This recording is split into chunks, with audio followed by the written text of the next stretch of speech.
Welcome to Nasdaq Trade Talks. I'm Jill Malandrino, Global Markets Reporter at Nasdaq. Joining us for this segment, we have Ben Reich, co-founder, CEO, and board member of Datasembly, which provides pricing optimization solutions for grocery and retail products. Ben joins us to discuss how inflation is affecting back-to-school shoppers across the U.S. Ben, it's great to have you with us. Welcome to Trade Talks. Thanks for having me, Jill. And of course, that is the key questions as parents and guardians are looking to get their kids back to school. How is inflation impacting back-to-school shoppers across the country? Yeah, we know how top of mind this basket of goods is right now for shoppers around the country. So we did a deep dive to see how inflation was affecting these baskets, and it's quite dramatic. We broke it down into two segments: the lunchbox and the school supplies, and both of them have seen dramatic increases.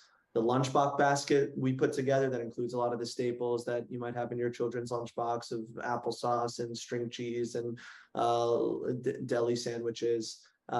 We've seen a 20% increase over last year's prices in that basket.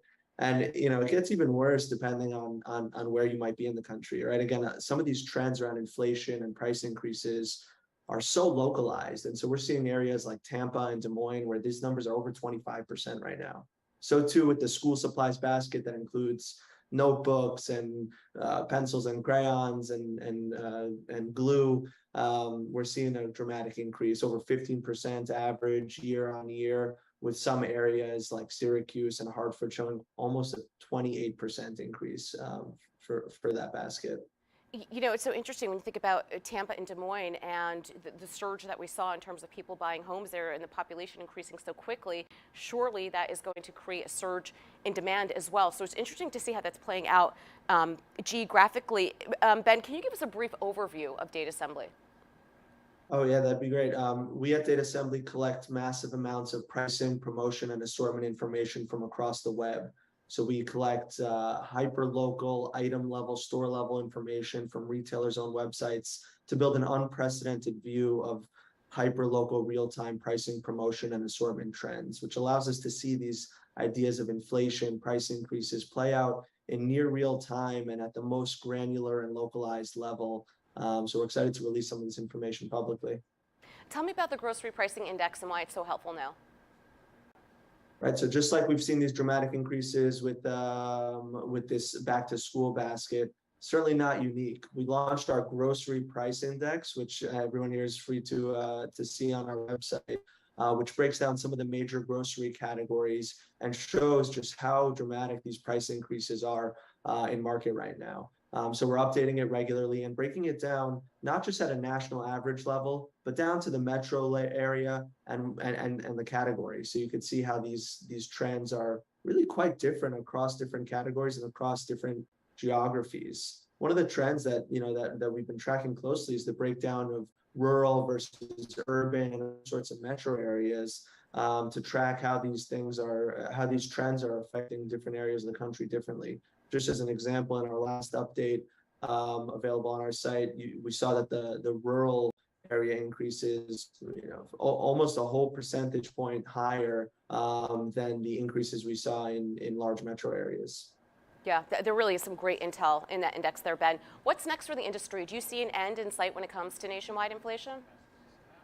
It's the question everyone's asking. We're following it all closely. The effects of commodities price increases, labor shortages, supply chain issues, all of these challenges have created just the most dramatic pricing environment we've ever seen. And CPGs and retailers are desperate to stay ahead of it and make sure that they're able to continue to reward their customers with loyalty while winning more share. It's a dynamic environment out there. It's changing very quickly. It's very volatile. And the best we can do is track it with the most granularity and recency that's possible.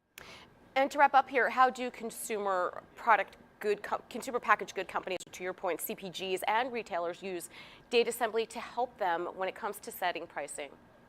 Yeah, the environment has just become so competitive and so volatile that if you want to have any sort of understanding of what the shopper dynamics are, what's really governing the shopper as they go into the store or as they're going about buying their regular items, it just requires understanding the full landscape of what's going on at the store level.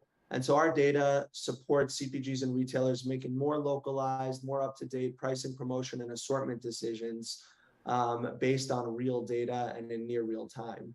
So we work closely with them to provide competitive information, sometimes even information about their own products, to help them track these dynamics and respond and be proactive instead of just reactive to market forces. Yeah, definitely going to bookmark the index. A great resource for research and reporting. Ben, appreciate the insight. Thanks for joining us on Trade Talks. I'm Jill Malandrino, Global Markets Reporter at Nasdaq.